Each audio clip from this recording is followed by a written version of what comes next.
Welcome to Yanille's Kitchen! At ito ang vlog ko sa pag-aaral ko ng pagluluto. Cooking Journal number 74! Tuna Pasta! Ito ang lulutuin natin ngayon.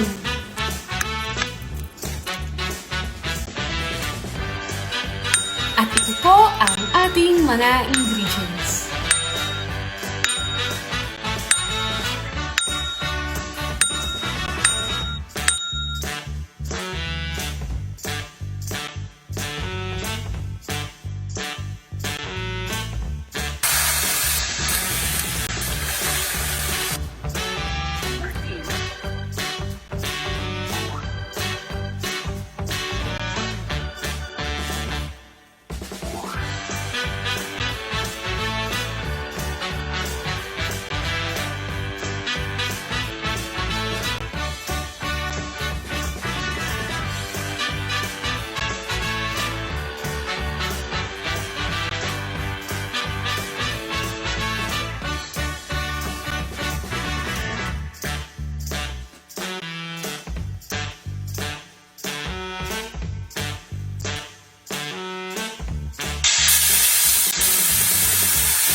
Ayan! Luto na ang aking tuna pasta. Maraming salamat po sa panunod. Pero wait, antayin niyo yung aking taste test.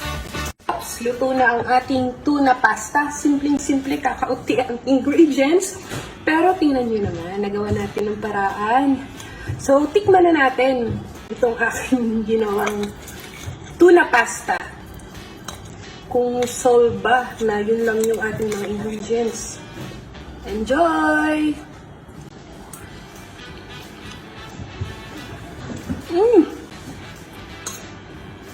The best talaga ang Eden cheese. Favorite. Sarap! Parang may,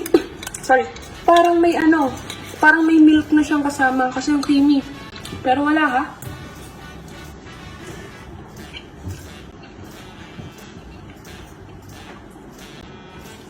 Try nyo na rin. Salamat sa panonood. Thank you! Yanille's Kitchen!